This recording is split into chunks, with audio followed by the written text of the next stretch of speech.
इयत्ता 10वी विषय राज्यशास्त्र पाठ पहिला संविधानाची वाटचाल स्वाध्याय प्रश्न पहिला आहे दिलेल्या पर्यायापैकी योग्य पर्याय निवडून विधाने पूर्ण करा.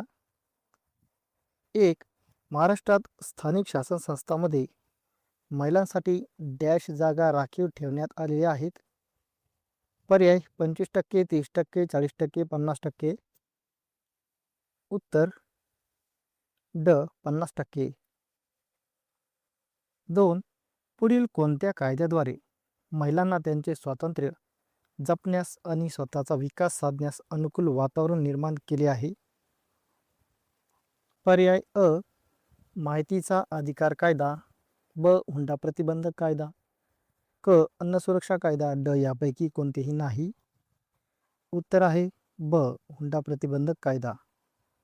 हुंडा प्रतिबंधक कायद्याद्वारे महिलांना त्यांचे स्वातंत्र्य जपण्यास आणि स्वतःचा विकास साधण्यास अनुकूल वातावरण निर्माण केले आहे. 3. लोकशाहीचा गाभा म्हणजे डॅश. पर्याय प्रौढ मताधिकार, सत्तेचे विकेंद्रीकरण, राखीव जागांचे धोरण, न्यायालयीन निर्णय. उत्तर ब. सत्तेचे विकेंद्रीकरण. प्रश्न दुसरा, पुढील विधाने चूक की बरोबर ते कारण स्पष्ट करा. 1.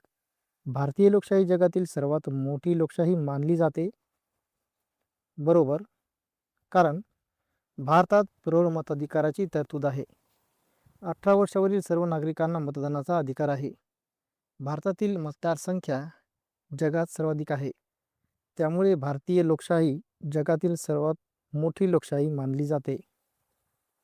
2. माहितीच्या अधिकारामुळे शासनाच्या कारभारातील गोपनीयता वाढली आहे. उत्तर चूक, कारण माहितीचा अधिकार नागरिकांना माहिती मिळवून देतो. शासनाच्या कामकाजात पारदर्शकता वाढते. शासन अधिक उत्तरदायी बनते. त्यामुळे गोपनीयता वाढत नाही तर कमी होते. 3. संविधानाचे स्वरूप एखाद्या जिवंत दस्तऐवजाप्रमाणे असते. उत्तर बरोबर, कारण संविधान प्रवाही स्वरूपाचे आहे. बदलत्या परिस्थितीनुसार त्यात दुरुस्त्या करता येतात. संविधान काळानुसार विकसित होत राहते. म्हणून संविधानाचे स्वरूप जिवंत दस्तऐवजाप्रमाणे मानले जाते. प्रश्न तिसरा आहे, पुढील संकल्पना स्पष्ट करा. 1. हक्काधारित दृष्टिकोन. उत्तर हक्काधारित दृष्टिकोन म्हणजे नागरिकांना विकास, शिक्षण, आरोग्य, अन्न व माहिती यासारख्या सुविधा दान किंवा कृपा म्हणून नव्हे तर हक्क म्हणून मिळाल्या पाहिजेत, अशी भूमिका. या दृष्टिकोनामुळे नागरिकांचे अधिकार अधिक प्रभावीपणे संरक्षित होतात. 2. माहितीचा अधिकार. उत्तर माहितीचा अधिकार म्हणजे नागरिकांना शासनाच्या कामकाजाविषयी माहिती मिळवण्याचा कायदेशीर अधिकार. या अधिकारामुळे शासनाच्या कारभारात पारदर्शकता व उत्तरदायित्व वाढते आणि भ्रष्टाचारावर नियंत्रण ठेवण्यास मदत होते. 3. लोकसभेतील महिलांचे प्रतिनिधित्व. उत्तर लोकसभेत निवडून आलेल्या महिला खासदारांच्या संख्येला व प्रमाणाला लोकसभेतील महिलांचे प्रतिनिधित्व म्हणतात.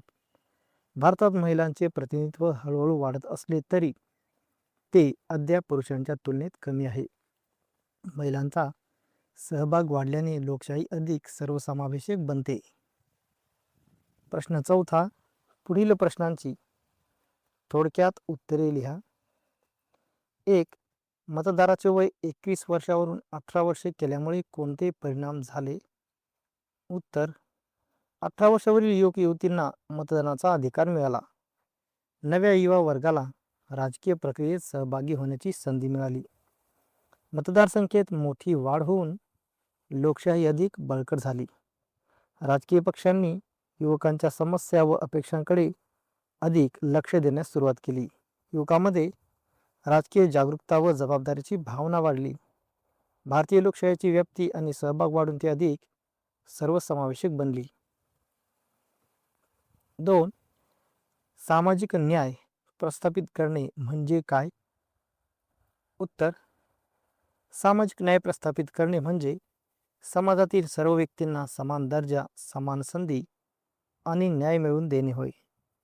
जात, धर्म, भाषा, लिंग, जन्मस्थान, वंश व संपत्ती यांच्या आधारावरील भेदभाव दूर करणे, सर्व व्यक्तींना समान वागणूक देणे आणि त्यांचा सन्मान राखणे, शिक्षण, रोजगार आणि विकासाच्या समान संधी उपलब्ध करून देणे, समाजातील अन्याय, शोषण व विषमता कमी करणे. 3. न्यायालयाने दिलेल्या कोणकोणत्या निर्णयामुळे महिलांच्या सन्मान व प्रतिष्ठेची जपणूक झालेली आहे? उत्तर: भारतीय न्यायालयाने महिलांच्या हक्कांचे संरक्षण करण्यासाठी अनेक महत्त्वपूर्ण निर्णय दिले आहेत. 1. महिलांना लैंगिक अत्याचारापासून संरक्षण देणाऱ्या निर्णयामुळे त्यांचा सन्मान जपला गेला. 2.